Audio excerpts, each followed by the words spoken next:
자, 오늘 우리 함께 말씀을 통해서 성령의 바람이 불어올 때라는 제목으로 에스겔이 본문 마지막 한 세 번째 다루는데요, 말씀을 함께 나누도록 하겠습니다. 에스겔 선지자의 환상 여행을 우리가 계속 지금 따라가 보고 있습니다.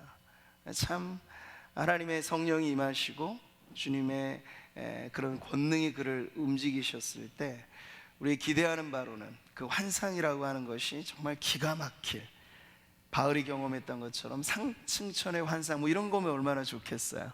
근데 마른 뼈밭을 보여주시는 거예요. 그러니까 하나님 보라 하시는 거죠.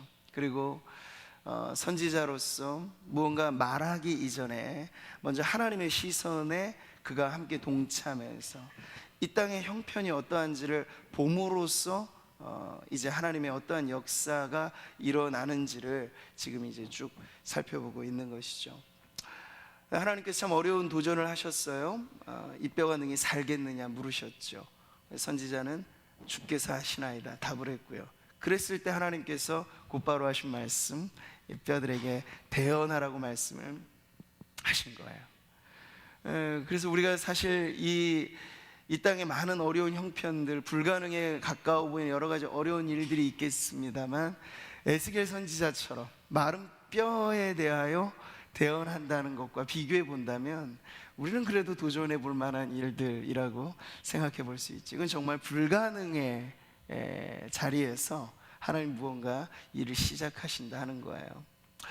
그러니까 오늘 우리가 사실 이 마지막 부분에서 하나님께서 이 마른 뼈 환상이 갖고 있는 의미를 직접 해설해 주시는 부분까지를 이제 보게 되면 그 전모를 알게 됩니다. 왜 하나님께서 이 에스겔 선지자를 마른 뼈밭으로 인도하셨고 그 절망의 끝에서 하나님께서 새로운 역사를 이루시는가를 어떻게 보여주셨는가 하는 것이 바로 그 시대를 향한, 그 백성을 향한 하나님의 뜻을 깨닫게 해주셨다는 거예요.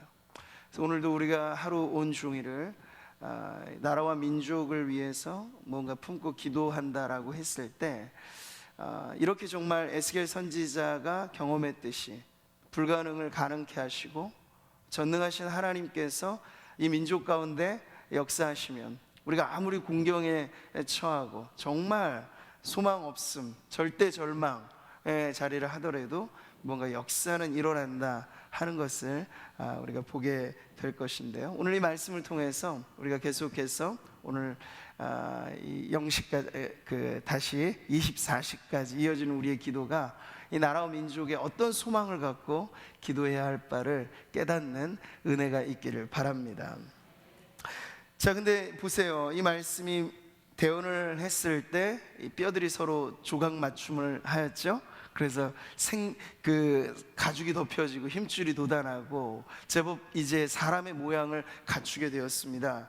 그런데 오늘 우리가 읽어보니까 여전히 문제가 있죠. 뭐냐면 그 속에 생기가 없는 그런 문제가 있는 거예요. 그러니까 마른 뼈들이 사람의 형상을 입기까지는 했습니다. 근데 딱 거기까지예요. 이제 막 죽은 시체 정도라고 할까요? 마른 뼈는 그것이 오랜 세월의 풍상에도 많이 이렇게 말라버린 것이라면 지금 이제 그 역순으로 조합이 다시 이루어졌을 때는 이제 막 죽은 듯한 고요를 보게 되는 거죠. 사람의 모양을 다 갖추고 있어요. 그런데 그 안에 문제는 생기가 없다는 거죠. 생명이 없다는 거죠. 생동력이 없다는 거예요. 그래서 잠든 것도 아닌 이 숨결 없이 누워있는, 이 사람들로 말하자면 살지도 죽지도 않은 그런 사람들의 지금 이 무리를 에스겔 선지자가 보고 있는 거죠. 지금 하나님께서는 당신의 놀라운 역사를 이루어 가시는데 마지막 우리가 활용점정이라고 하죠. 마지막 한 점을 찍어서 작품을 완성하시는데 그게 다름 아닌 생기라고 하는 거예요. 생기. 여기 히브리어로 루아흐라고 하는 아주 중요한 단어, 이 성령을 지칭하죠. 바람, 숨결, 성령. 그러니까 지금 이 마른 뼈의 환상이 마지막 클라이막스 결론으로 이르게 될 때 가장 중요한 대목을 지금 바로 이 생기에 맞추고 있다는 거야.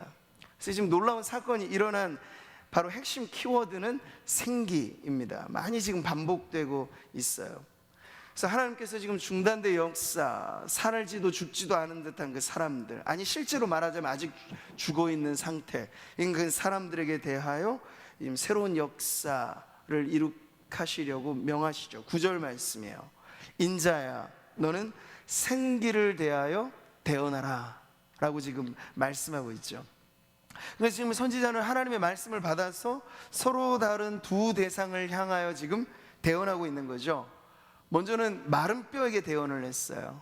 마른 뼈. 근데 이것이 끝나자 이제는 생기를 대상으로 하여서 대언, 즉 예언을 하라고 지금 명을 받은 것이죠.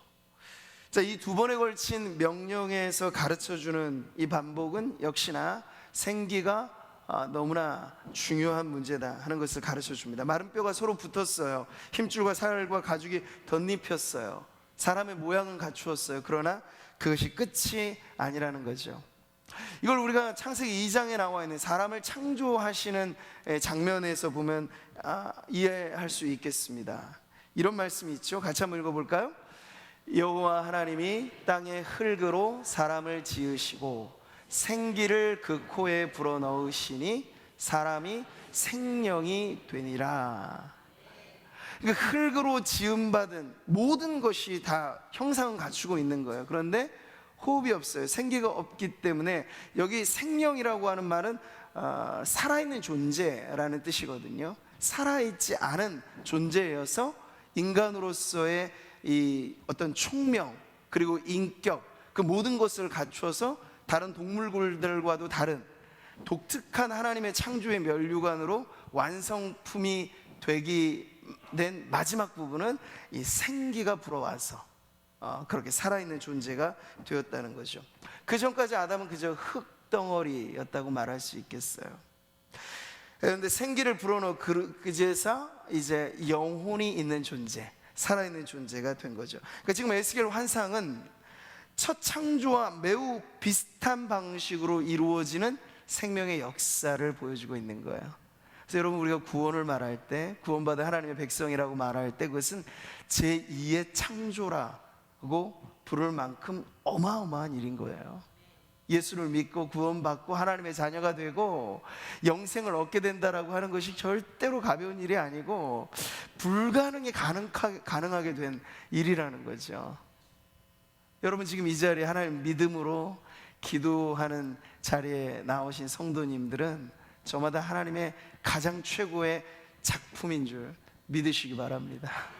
기저귀를 다른 데서 보려고 애쓰지 마세요. 여러분 삶 그 자체가 사실 우리가 좀 마음이 퇴색돼서 그 문제지 우리가 기적이에요. 기적. 내가 어떻게 예수 믿게 되었을까? 나같이 완고한 사람, 완악한 사람이 대를 이어서 어떻게 우리 집안이 예수 믿는 집안으로 이렇게 든든히 서 있을 수 있는가? 여러분 그 기적이라고요. 생기의 역사가 없었으면 가능하지 않는 일들이 지금 우리의 삶에 있어서 지금도 우리가 하나님을 살아계신 하나님이라 찬양하고 그 하나님 앞에 기도하러 나온 것, 이 모습 그대로 하나님 앞에 감사하시기 바랍니다. 9절의 말씀 다시 보시죠. 생기야 사방에서부터 와서 이 죽음을 당한 자에게 불어서 살아나게 하라. 이것이 바로 에스겔 선지자가 명했던 대언했던 말씀이죠. 자, 생명의 역사가 이제 생기로부터 시작됩니다. 생명을 일으키는 생기, 그저 부는 바람이 아닌 거죠. 미약한 숨결도 아닙니다. 이 생명의 정체가 너무나 분명한데요, 바로 성령께서 이 사망한 자들 가운데 불어오실 때, 생기로 역사하실 때 이 일들이 일어나게 된다는 거예요. 예수를 죽은 자 가운데서 살리신 이의 영이 너희 안에 거하시면, 그리스도 예수를 죽은 자 가운데서 살리신 이가 너희 안에 거하시는 그의 영으로 말미암아 너희 죽을 몸도 살리시리라. 할렐루야. 우리의 소망은요, 이 땅에 병들었다가 회복되는 거, 물론 이것도 우리에게 필요한 은혜이고 기도의 제목입니다만, 더 중요한 소망이 무엇이냐 묻는다면 우리는 부활의 영광을 꿈꾸는 백성들인 줄 믿습니다. 죽을 몸. 그래서 여러분 하나님의 능력을 믿으신다면 장래의 풍습이 어떠하느냐 전혀 상관없어요. 화장을 해서 뼈가 가루가 되어 흩날려도 여러분 하나님이 그것을 다시 회복시켜 주십니다. 백골이 진토가 되는 그런 변화가 있더라도 예수님 다시 오실 때 그 나팔 소리와 더불어 놀라운 부활의 역사가 일어나게 될 줄 믿습니다. 그래서 우리는 그 궁극의 소망을 갖고 이 땅 가운데 여러 가지 많은 회복의 은혜들을 필요로 할 때 최종의 소망, 내가 죽어도 다시 살겠다, 부활의 영광이 바로 나를 기다리고 있는 마지막 소망이다, 궁극의 소망이다 하는 것을 여러분 잊지 않으실 때 이 땅을 살아가면서 그 외에 그보다 못한 문제에 대해서는 우리가 오히려 더 자유하고, 내가 힘들고 어렵지만 나는 장차 부활의 영광에 참여하게 될 하나님의 백성이다라고 하는 소망을 통해서 능히 넉넉히 여러분에게 닥친 시련을 이겨내시기를 축복합니다. 할렐루야. 에스겔 선지자 하나님의 대언 명령으로 생기를 호출합니다. 생기야 불어오라. 근데 오늘 우리가 이 생기의 정체가 무엇인 줄 알죠? 바로 성령 하나님이에요. 그러면 이 호출 명령은 다른 말로 바꾸어야 할 것입니다. 우리 편에서는 어찌 성령께 명령을 내릴 수 있겠습니까? 그것이 기도의 언어인 거예요. 기도의 언어. 성령이여 오소서, 성령이여 임하소서 라고 하는 성령의 바람, 성령의 생명의 능력을 구하는 바로 기도인 것을 우리는 알 수 있습니다. 사랑하는 성도 여러분, 죽은 영혼을 살리는 이 역사, 병든 인생을 고치는 역사, 절망을 희망으로 바꾸는 이 모든 역사, 이것은 그 역사의 배후에 계신 하나님의 말씀과 성령으로 가능하게 되어지는 일입니다. 마른 뼈에는 희망이 없어요. 그런데 그 마른 뼈에 하나님의 말씀이 임하니까 희망이 생긴 거잖아요. 살았으나 죽은 자와 같은 그 사람에게도 소망은 없어요. 그런데 그 사람에게 생기가 불어오니까 소망이 생기는 거예요. 우리의 삶도 실상은 단순합니다. 여러 가지 많은 복잡한 일들 속에 꼬이고 엉킨 일들이 많다고 여기시겠지만요, 이런 우리들에게 하나님의 말씀이 임하면, 그 말씀이 우리 안에 역사하기 시작하면 꼬인 문제가 풀어지기 시작하는 거예요. 그리고 결정적으로 우리의 삶이 뒤바뀌어지는 역전 인생의 주인공이 된다는 건 성령의 바람이, 그 충만한, 급하고 강한 불과 바람과 같이 임하시는 성령의 그 충만함 속에서 우리의 지금의 이 어렵고 힘든 인생의 자리, 하나님께서 그 자리에서 벌떡 일으켜 세워주실 줄 믿습니다. 말씀과 성령이에요. 불변의 법칙이죠. 말씀과 성령. 그래서 하나님의 말씀이 얼마나 역사하는 능력이 있는가에 대한 믿음을 갖고 주님 앞에, 여러분 에스겔 선지자가 대언한 방식처럼 여러분의 인생에 대하여서도 하나님의 말씀을 가지고 선언을 하셔요. 그게 우리의 믿음인 줄 여러분 확신합니다. 내 인생이 주저앉고 힘들고 어려울 때 그냥 자포자기하지 마시고 우리를 일으켜 세우시는 하나님의 말씀을 선언하라고요. 누구에게? 우리 자신에게. 내 영혼아, 내가 어찌하여 낭망하며 내 속에서 불안하여 하는가? 너는 내 하나님을 바라라. 그의 얼굴에 도우심을 인하여 나는 오히려 찬송하리로다. 할렐루야. 그 말씀이 우리의 삶에 여러분 다시 들려지기 시작할 때가 여러분 새로운 소망의 출발인 줄 믿으십시오.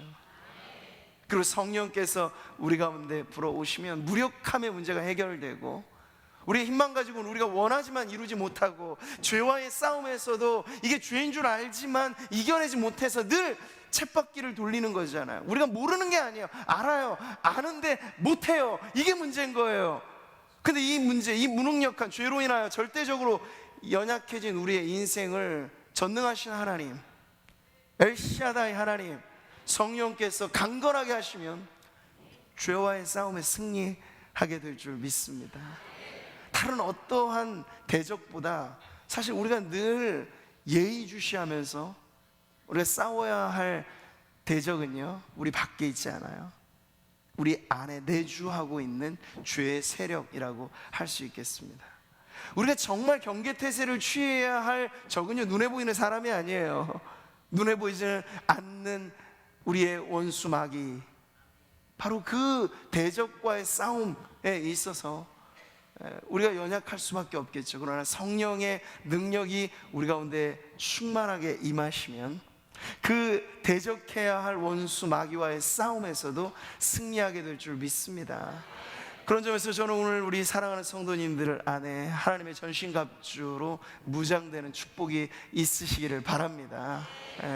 악한 날에 능히 싸우고 그 이후에 설 수 있도록 하나님의 전신갑주로 무장되시기를 바라요. 그 전신갑주에 단 하나의 공격 무기가 있으니 그게 뭔가요? 성령의 검, 곧 하나님의 말씀이죠. 마귀는 여러분 다른 것 무서워하잖아요. 마귀가 육체미 힘이 센 남성을 무서워할까요? 아름다운 여인을 무서워할까요? 전혀. 마귀는 그런 것에 꿈쩍하지도 않아요. 그러나 마귀가 가장 무서워하는 것은 성령의 검, 하나님의 말씀이 그 모든 유혹의 현장과 우리를 공포로 억압하는 그러한 도전 앞에 우리가 하나님의 말씀을 선언하기 시작하면요, 마귀가 준행랑을 치는 일들이 시작되는 거죠. 저는 우리 성도님들 안에 이런 영적인 싸움에서의 승리가 매일같이 우리의 삶에 쌓여서 하나님 앞에 승전가 부르는 하나님 백성 되시기를 축복합니다. 사도행전 5장을 보면 복음을 전한 이후로 투옥된 사도들이 주의 사자가 풀어주면서 말씀을 하죠. 가서 성전에 서서 이 생명의 말씀을 다 백성에게 말하라고 하고 있어요. 오늘 저와 여러분이 대하는 말씀이 바로 이 말씀입니다. 생명의 말씀이죠. 죽은 인생 살리고 무력한 인생을 강건하게 하는 이 생명의 말씀이 또 성령 안에서 우리 공동체를 더 강건하게 하실 줄 믿습니다. 나라와 민족을 향한 우리의 기도도 그래서 다름 아닌 이 민족 가운데 새로운 변화의 출발은 정치권에서 혹은 다른 사회권에서가 아니라고 저는 확신합니다. 하나님의 백성인 교회로부터 말씀이 선언되기 시작할 때, 그 말씀의 진위 여부가 먼저 우리 안에 경험되어지고 교회가 교회되는 변화가 일어나게 되면요, 100년 전에도 그랬고 50년 전에도 그랬고 6.25가 발발했던 거의 70년이 가까워가는 그 혹독한 시대 세상 속에서도 우리를 잿더미 가운데 일으키셨던 건 언제나 하나님의 말씀이 교회로부터 들려지기 시작했을 때, 지금도 마찬가지라는 거죠. 이런저런 것들을 우리가 다 세상을 보며 사람을 보면서 암담하다 여기는 것들이 정치 경제에 너무나 많이 일어나고 뉴스를 요즘에 보고 싶고 듣고 싶지 않을 정도예요. 틀고 보기만 하면 늘 똑같은 일의 반복이니까 정치 지도자들에게 소망이 없다는 뉴스밖에는 확인을 못하는 거예요. 근데 여러분, 거기서 어떻게 다시 이 나라가 살 길을 찾을 수 있겠습니까? 교회가 다시금 하나님의 말씀을 성령의 검으로 쥐고 이 모든 영역 가운데, 여러분, 저들도 모르는 거예요. 사실 정치인들이 왜 서로 치고받고 하면서 대통령인들 이 나라를 제대로 국정을 운영하고 싶겠죠. 근데 그게 안 되는 거잖아요. 잘 김정은 한 명을 당해내기가 어려워하고 있는 거잖아요. 왜 이런 문제가 생기겠습니까? 인간의 힘만 가지고 안 된다는 거예요. 그러니까 위정자들을 위한 우리의 기도는 아주 분명하죠. 여러분, 우리는 어떤 정권에 기대어서 교회가 친정권 이렇게 좌파 우파 흔들리는 것이 아니라 우리는 말씀 그대로 위정자들을 위해서 기도해야 되는 줄 믿습니다. 근데 저들이 하나님의 뜻 가운데 사용될 수 있도록 우리가 중보하는 것이죠. 자기의 이념과 신념과 그렇게 매여서 살아가는 이들에게 하나님의 말씀이 들려져서 그들이 이 중요한 나라의 운명을 짊어지고 나아가는 그러한 일들을 감당할 때 자신감으로, 경험으로, 노하우로, 자신의 조직의 힘으로 감당할 수 있으리라는 생각을 아예 내려놓고 하나님 앞에 나아올 수 있는 그런 변화가 있어지도록 우리가 기도해야 될 줄 믿습니다. 김정은 여러분 어떻게 변화되겠어요?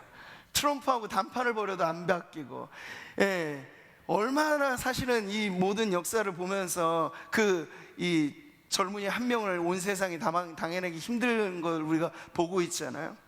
근데 하나님께서 역사하시면, 저는 그래서 김정은 안에 하나님이 일으키시는 전복적인 변화를 위해서 우리가 기도해야 될 줄 믿습니다. 하나님을 두려워하는 마음을 갖고, 사실 3대 세습으로 이어온 거잖아요. 그런데 김일성 때는, 김일성은 하나님을 경외하지는 않았지만 하나님 말씀은 알았다고요. 그런데 그것을 오히려 삼위일체 신앙을 주체 사상으로 바꿔서 3대 세습을 해가면서 그 나라를 이 세상에서 가장 흉악한 나라로, 기독교 최대 박해 국가로 지금 만들어놔서 3대가 지금 이어왔잖아요. 근데 이 대가 넘어가지는 않을 거라고 저는 확신합니다. 김정은 때 변화가 일어나야 돼요. 그런데 이 변화가 우리에게는 은혜로운 변화여야 되잖아요. 전멸하고 망하는 변화가 아니라 하나님께서 북한 땅을 살리시는 변화로 일어나야 되잖아요. 그러한 때 있어서 이 지도자가 가지고 있는 잘못된 생각을 바꾸고, 성경의 역사를 보세요. 일반 느부갓네살 왕이든 세속의 왕이든 간에 바로도 그랬잖아요. 하나님께서 왕의 마음을 여닫는 분으로 임하시는 걸 우리는 믿습니다. 김정은 역시도 마찬가지예요.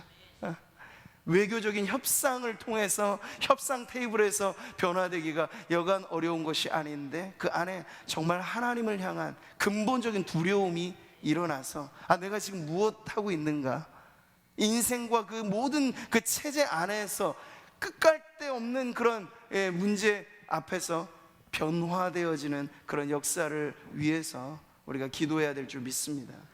그리고 나머지 부분들이야 다 그 영역에 맞는 책임자들이 하죠. 외교적인 협상도 하고 그런 부분들을 위해서 하지만, 우리는 가장 중요한 기도는 하나님의 성령의 역사가 이 나라의 민족의 아주 중차대한 이 위기 앞에 성령의 역사가 벌어와서 사망으로 절망으로가 아니라 생명으로, 희망으로 이 한반도를 변화시켜 주시기를, 우리는 그렇게 희망을 노래하며 기도해야 될 줄 믿습니다.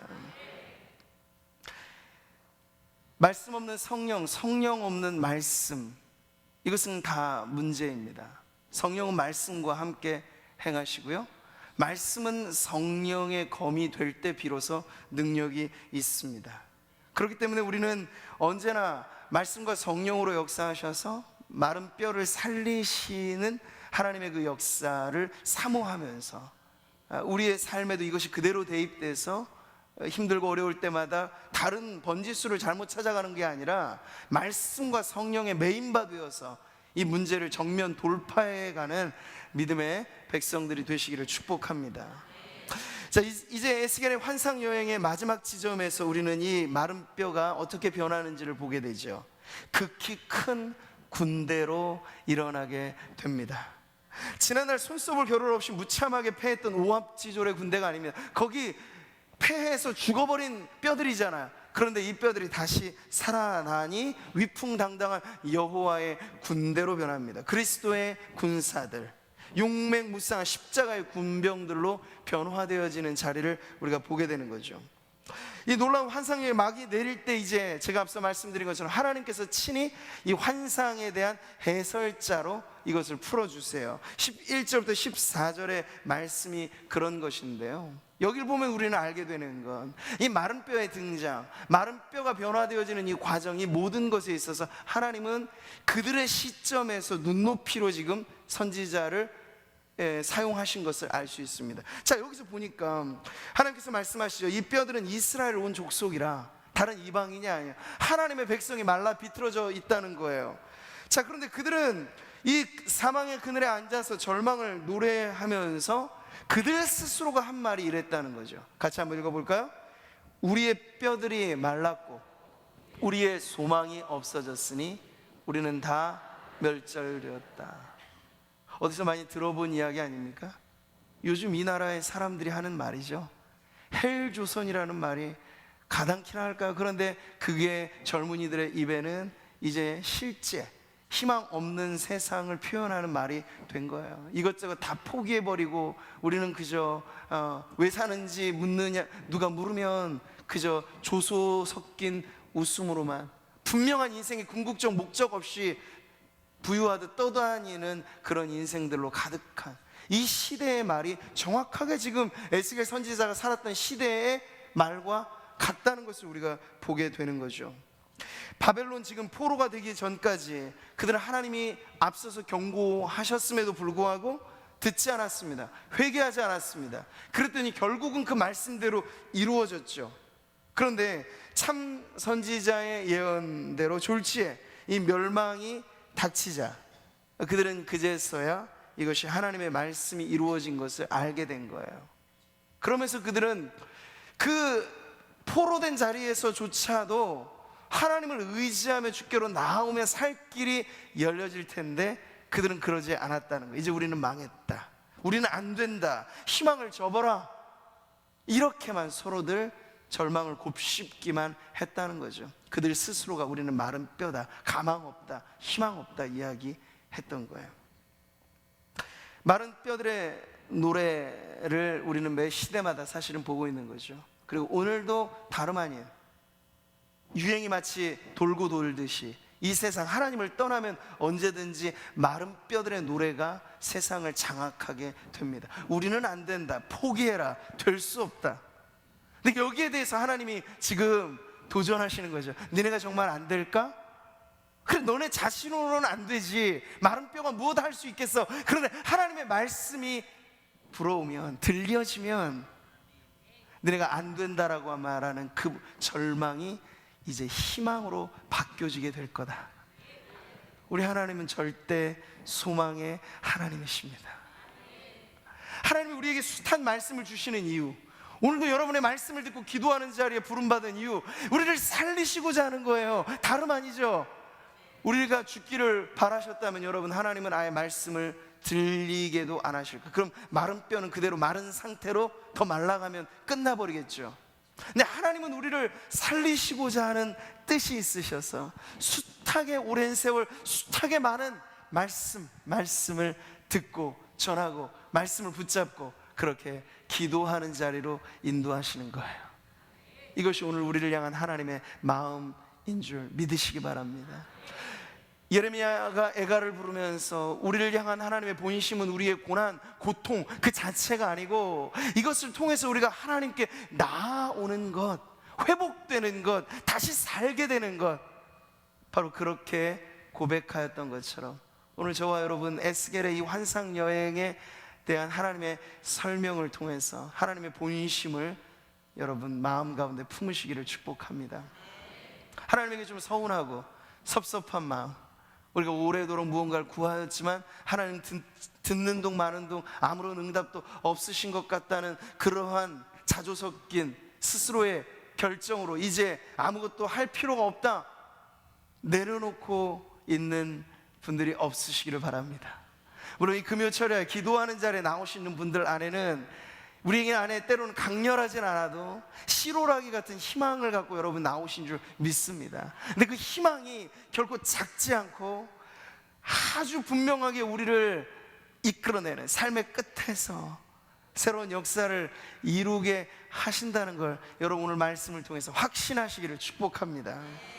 우리를 살리기 원해서 하나님 말씀을 들려주신다는 것, 매주일, 매일 새벽, 매주 수요일, 매주 금요일 우리가 왜 늘 모일 때마다 하나님의 말씀을 듣습니까? 하나님 우리를 살리시고자 하는 뜻을 확인하는 거예요.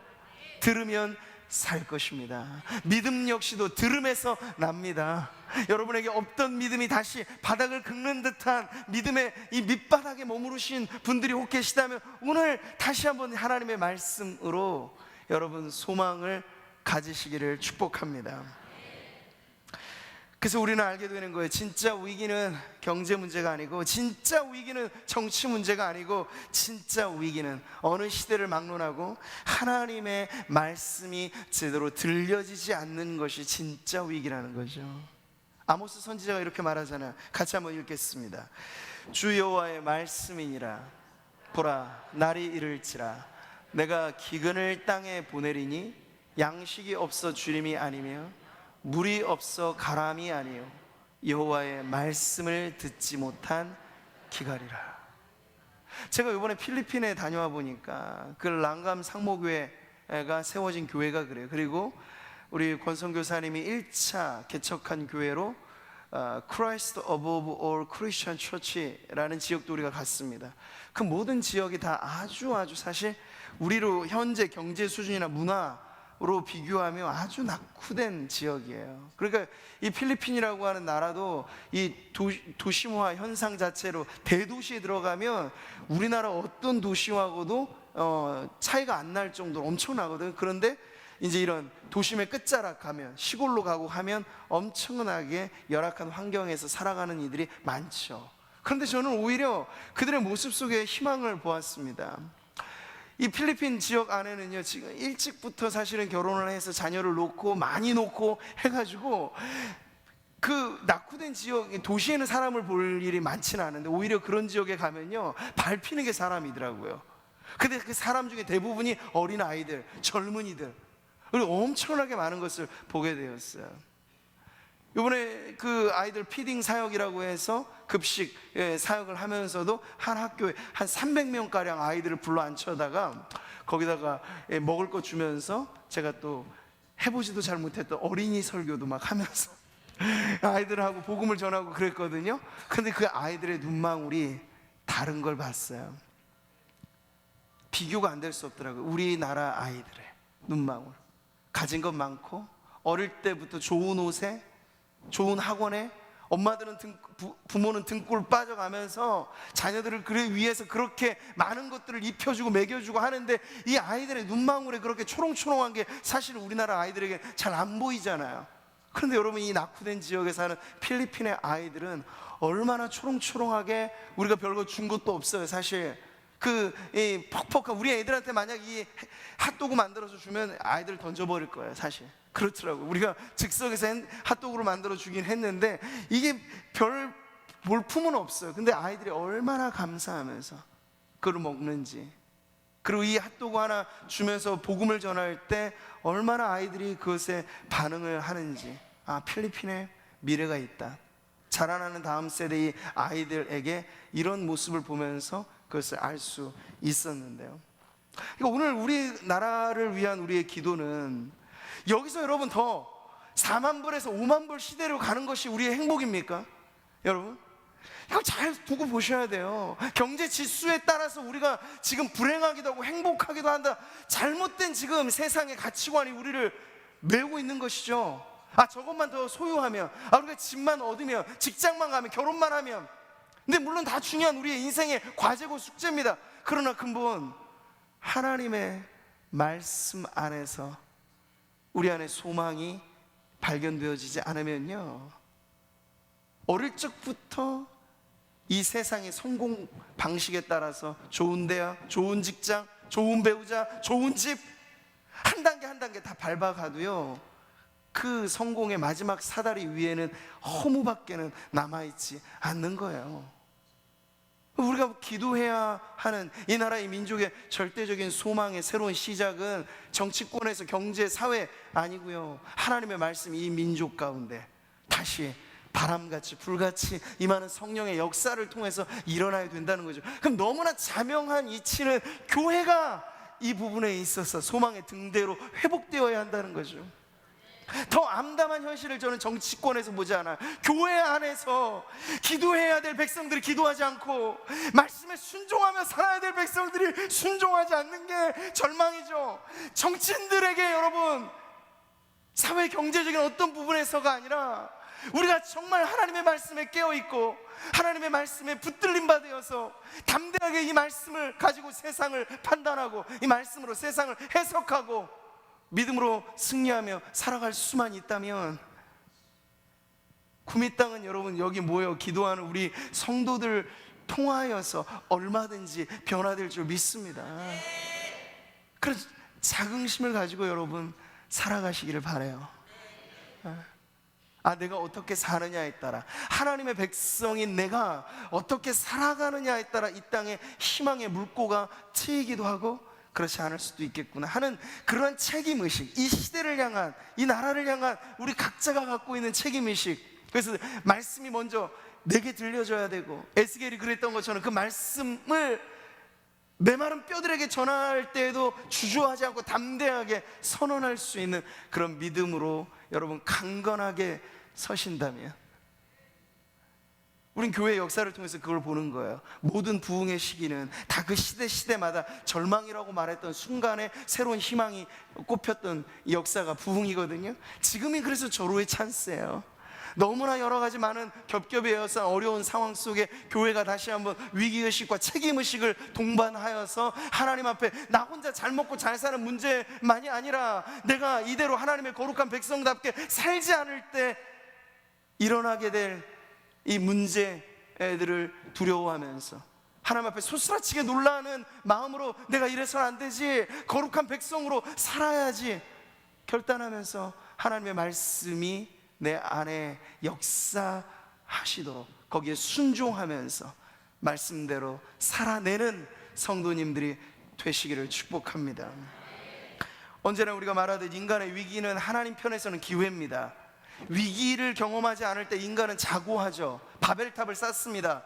성공에 성공을 더하는 사람치고 진정 하나님 앞에 겸손한 사람을 찾아보기 힘들어요. 사실 성공이 그 사람을 하나님 앞에 내가 이만하면 되겠구나 하는 이 자존심, 자신감으로 물들이게 되기 때문이죠. 근데 정말 그런 부분에서 내가 무력하고 연약하다라고 하는 위기의식을 경험하게 되면 왜 하나님 편에서 기회가 되겠습니까? 그제서야 비로소 탕자처럼 자기 가지고 있는 재산도 다 잃어버리고 더 이상 얻어먹을 것조차 없이 돼지 먹는 쥐염 열매도 눈치 보면서 얻어먹어야 되는 그러한 처량한 신세 되니까 아버지를 기억하잖아요. 그 전까지는 자존심상 돌아오려고도 안 했지만 막다른 길목에 가니까 결국에는 아버지 집을 기억해내고 아버지 품을 기억해내고 아버지께 돌아오잖아요. 그런 점에서 인간의 위기가 하나님의 기회가 되는 것입니다. 다른 점으로 여러분 바라보세요. 그래서 여러분의 왜 문제가 이런저런 문제 없겠습니까? 그런데 그 모든 문제들에 대하여서 달리 생각하세요. 이 문제가 나로 하여금 하나님께 돌아오고 하나님을 의지하라고 하는 하나님의 사인이구나. 바라보시면 여러분 그 문제로 인하여 좌절하기보다는 오히려 문제 때문에 기도하고 문제 때문에 하나님 앞에 더 찰싹 달라붙는 믿음으로 나오게 될 줄 믿습니다. 말씀하시는 하나님이 팔을 걷어 붙이시고 일어나 역사하시게만 되면요, 불행 끝, 행복 시작이죠. 진정 그런 역사가 일어나는 줄 믿습니다. 내 백성들아, 내가 너희 무덤을 열고 너희로 거기에서 나오게 한즉 너희는 내가 여호와인 줄을 알리라. 6.25 68주년을 기념하는 올해를 지나면서 이제 70년이 가까워가고 있는 시절이에요. 물론 우리는 성경에 나오고 있는 그 상징적인 수를 우리의 역사에 그대로 대입할 수는 없겠습니다만 70년의 노예, 그 바벨론 유수 기간이 청산되고 나는 안 된다, 우리는 망했다, 우리 민족은 갈 곳이 없다 생각했던 그 이스라엘 백성들에게 하나님 말씀 그대로 그 70년의 연한이 지나 다시 돌아와 성전이 회복되고 하나님의 공동체가 회복되어졌던 것처럼 저는 이 나라의 민족 안에도 여전히 하나님이 팔을 걷어 붙이기 시작하셔서 손을 대시기 시작하신다면 이제라도 우리에겐 살 길이 열리게 될 줄 믿습니다.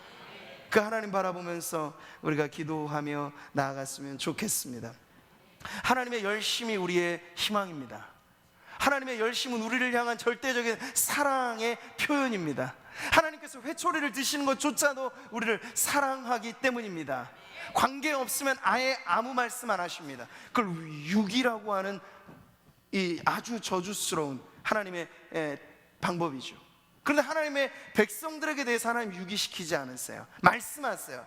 괴롭히세요. 심지어 그렇게 하시면서까지 우리를 돌이키게 하신다는 거예요.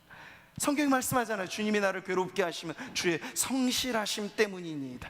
성실하시고 신실하신 하나님이시기 때문에 우리를 가만히 내버려 두지 않으시는 거예요.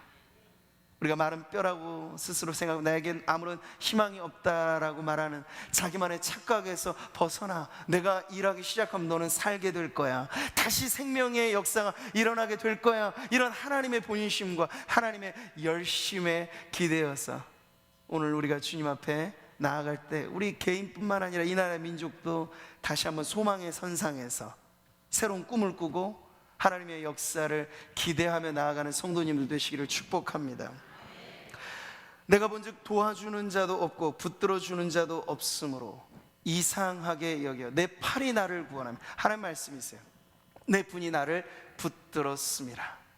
하나님의 뜻을 이루는 데 있어서 하나님은 열심을 이렇게 내시는 분이시라는 사실을 우리가 알게 될 때, 그 하나님의 역사에 우리가 기도로 함께하고 하나님의 역사의 말씀에 순종으로 함께한다면 하나님께서 얼마나 즐겁게 이 일들을 이루실까요? 오늘 우리의 기도가 그런 점에서 중요한 것입니다. 하나님은 하나님의 일을 이루실 텐데, 하나님의 백성이 하나님의 일에 기대어 기도하고 그 말씀에 매이게 되면 하나님은 그 일을 기쁘게 행하십니다. 오늘 우리 구미 상모교회 안에 하나님의 기쁘신 뜻이 이루어지고 우리만 놀라운 은혜와 회복, 그 축복의 자리에 나아가는 것이 아니라 우리를 통하여 이 시대와 이 지역과 이 나라와 민족 안에도 새로운 소망의 역사가 일어나게 되기를 주님의 이름으로 축원합니다. 우리 같이 찬양하면서 기도하는 자리에 나아가겠습니다. 오늘 설교 제목처럼 성령의 바람이 불어올 때 희망은 시작됩니다.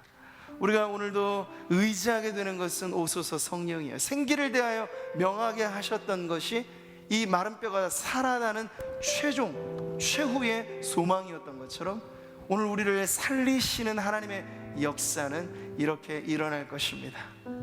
저는 늘 꿈꾸는 것이 우리 금요철야 예배당 이 자리가 마가요한의 다락방이 되기를 바랍니다. 기도하는 성도들이 성령의 불을 받기를 바랍니다. 살았다는 이름은 가졌지만 살아있지 않는 사대교회처럼, 그래서 안 될 텐데요. 여러분, 누가 자신 있게 말할 수 있을까요? 제가요? 여러분 스스로가요? 우리는 살았어. 이 시대 교회 어느 교회가 그렇게 자신 있게 말할 수 있을까요? 하나님을 최고로 기뻐할 만큼 우리가 기뻐하며 살고 있는지, 하나님의 말씀에 홀이라도 양심의 가책 없이 나는 그 말씀에 따라 순종하고 있는지, 여러분 냉철하게 말씀 앞에 서보세요. 그럼 우리의 자신감은 사실 무력할 뿐입니다. 오히려 우리는 그래서 기도하게 되는 거예요. 주여 우리를 살리소서. 주여 우리를 불쌍히 여기사 살았다는 이름만 가진, 그저 생기가 불어넣어지지 않는 상태의 그 사람들을 생각해 보세요. 겉모 허우대는 멀쩡한데 전혀 하나님의 뜻에 아무런 반응조차 하지 않는 그 사람들의 모습을 생각해 보세요. 생기가 불어와야 성령이 임하시고 충만하게 역사하셔야 오늘 우리 안에 그러한 역사가 일어나게 됩니다. 생기를 명하여 태어나였던 에스겔 선지자처럼 오늘 우리는 우리의 진정한 생기가 되시는 성령님, 성령의 바람같이 불같이 역사하시는 그 성령의 일하심을 기도하면서 오소서 성령이여, 내게도 오늘 우리에게도 그리고 이 땅 가운데 충만하게 임하소서 기도하는 자리에 나아가기를 바랍니다.